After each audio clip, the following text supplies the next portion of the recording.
What's going on YouTube? Just another video about Gears of War 4. I wanted to expand on a couple things that I couldn't talk about in my review because they're pretty much spoilers and I didn't want to spoil it for people. So if you are watching this video and you have not played the game yet and you don't want to know what's going on, click off now. Do not watch this video. I'll put spoilers in the title, of course, but if you click this by accident or you just wanted to see where I was going with this, I'm going to talk about the prologue and a twist at the end of the game and then also somebody's death.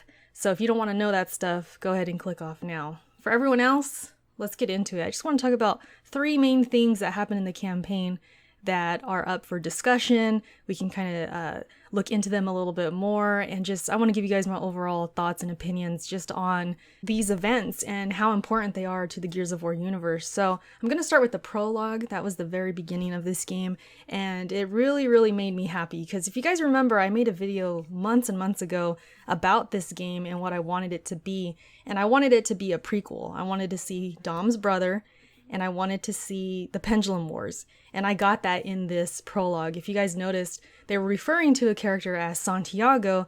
That is Dom's brother. His name is Carlos. So seeing him in the game just made me really happy. And, you know, I finished most of the first book. I didn't read the whole thing, but I read enough to know about him and just his presence in the universe of Gears of War, how he worked alongside with Hoffman and Marcus, and it was just really cool to see him in this game. And then also we got to see the Pendulum Wars, of course. It's just human versus human, so it's not as interesting, but it was still cool to see it, just kind of how it all went down. And then it even went into the later time period when the Locust came after E-Day, and you got to see some Gears of War 2 stuff, Gears of War 3 timeline stuff. So that was really awesome. I just thought it was a really good way to get us back in the groove, to introduce new players as well to what's been going on, give them some background. And for me especially, and everyone else who has at least read some of the books or all of them, that was perfect for us too. So that was a really awesome way to start this game out. I just really appreciated having that prologue in this game.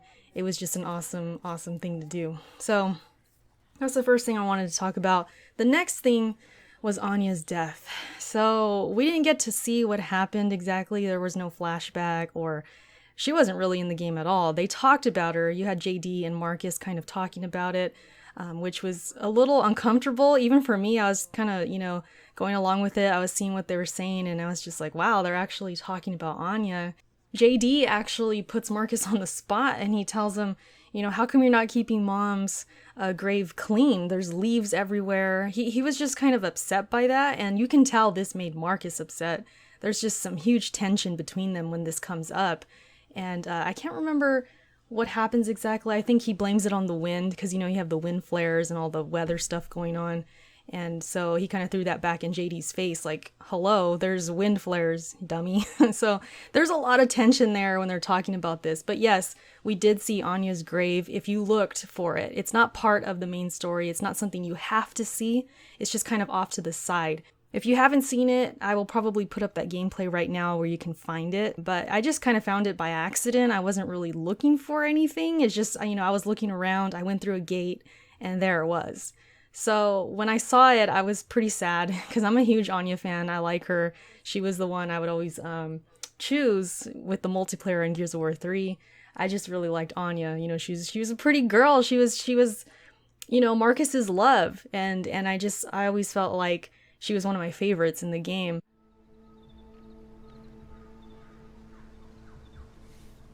No.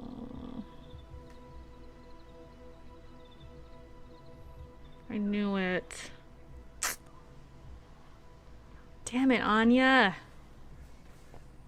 I wonder how she died. Damn it.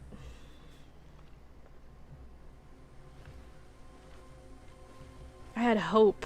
I was like, maybe she'll have like a little cameo or something. Like, that was it, I guess. Damn. I'm sad now. So it was sad seeing the gravestone for Anya.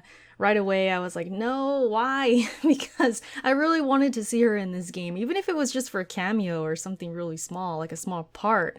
I just figured, you know, seeing her interact with JD, her son, would be really interesting, or just her maybe reuniting with Marcus. Maybe they got separated by war or another reason, a personal reason, something, anything. I just thought she would be in this game in one way or another, but they went with her being dead, and we learn about that, you know, with seeing her grave.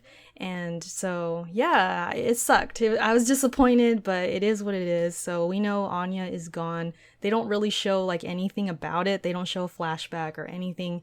I don't know if that would have made it better or worse, but I kind of wish I would know more about it. Maybe I just need to research more or play the campaign again. Maybe I missed something. If you guys know more about how she died, definitely let me know in the comment section. I might have missed that. I've only played through the campaign once so far, so if I go through another time, I'm definitely going to look for more on Anya and what happened to her.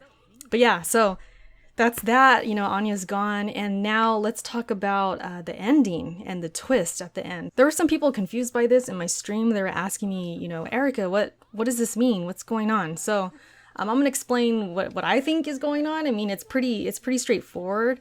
But okay, so if you know Reyna, she's the mother of Kate, and that's the one they were trying to save. She was taken by the swarm, and they find her, and she's not dead. Okay, she's kind of connected to these swarm vessels or whatever you call them. They're pretty much making her into something more. There's something about Reyna that is special to them.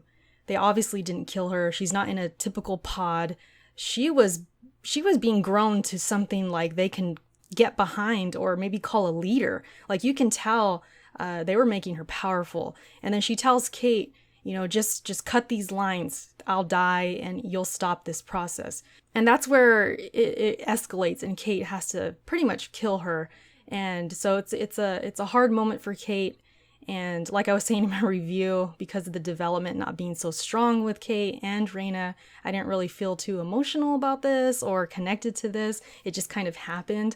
But at the end and after all of that, Kate has this necklace, and we've seen it before through the campaign as well. I think they showed it once or twice before that, and she had said it's her grandmother's. But when you look at this necklace, it's the same thing that Mira had. It's that same icon, or whatever you want to call it. So when she says that was her grandmother's, it's pretty much saying that Mira is her grandmother, and she's a descendant of Mira, which is crazy. If you guys know Mira, you know, she was very human-like, so this is very possible. And so I like this twist. I think this is really cool, and this is something they can really build upon in the next game. That's what I said in my review. I just didn't talk about what this twist was. But I loved Mira. She was my go-to on multiplayer. I was always Mira.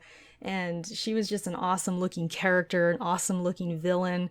And so to have this going on and have Kate, possibly her granddaughter, that's pretty heavy. So I'm just curious how they're going to continue this. Is Marcus in the know about this? I was kind of noticing that at the end, how she was talking about her grandmother. You know, Kate was saying all of this. She's holding the necklace and all of that. And Marcus was quiet. Like, Marcus didn't really catch on, or he's just not saying anything. So I was wondering about that. If he's in the know about this, he has to know something. So I'm curious how this is going to go moving forward, and just how Marcus, you know, plays a role in this, and what's going to happen. So yeah, Reyna and Kate, descendants of Mira. It's a pretty big twist. I thought it was clever, it was interesting, and it's going to get more interesting. So hats off to the Coalition.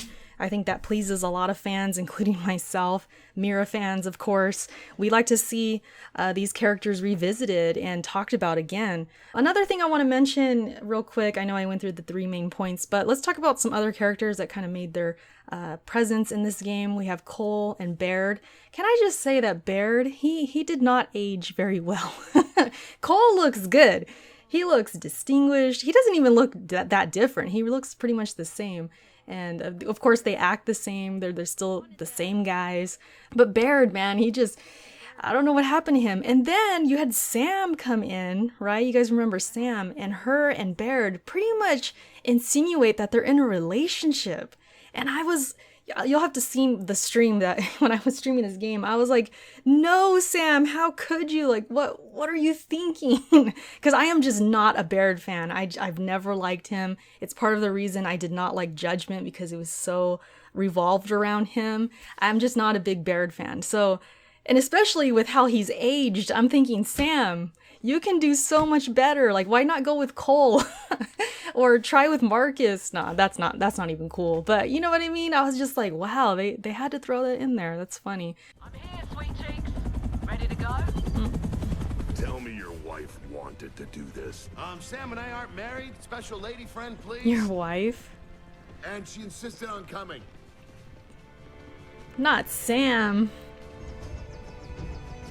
No, why Sam? Why? Hey kids, can you hear me up there? Yeah, I hear you. Meet us at the dam. Talk about low standards. Try to keep up. Sam is way too pretty for him. What is going on in this game right now? So I was laughing about that. But yeah, we had these characters that came in. Of course, Hoffman was in the game at the beginning as well. I liked how they showed the prologue stuff. And then when they talked about Marcus taking down a bunch of locusts, and then they had Hoffman say he did it. And it went from when he was younger saying that to when he was sitting there on stage when they're talking about it and he's much older, and it was the same line. I thought that was really cool. He did it. And of course you saw, you know, some other like Carmines and stuff like that. You know, Carmine was supposedly in this game and he died, but I missed it. I had somebody explain it to me. Shout out to Ace. He was telling me what happened. And it had to do with like a helicopter and something, you know, it was crashing or something. I'm gonna have to play this again to catch that, because I didn't really catch that my first playthrough. But there was a Carmine in this game, and as usual, he died. So I'm gonna have to look for that again. But that's pretty much it, you guys. If there's any, you know, other stuff that I missed, definitely let me know. There's probably things that I didn't even catch in this game. It's hard to catch everything in one playthrough, especially if you're streaming. Because sometimes I'm like reading the chat and I'm not looking at the gameplay at certain moments and things like that. So I've probably missed a few other things. So yeah, let me know if I have. Anything else you guys want to talk about, just your thoughts on what I talked about, go ahead and let me know in the comments section. And that's pretty much it, you guys. I just wanted to talk about that real quick. And that's it. Thanks for watching this video, and I will catch you in my next one. Take it easy, you guys. Peace.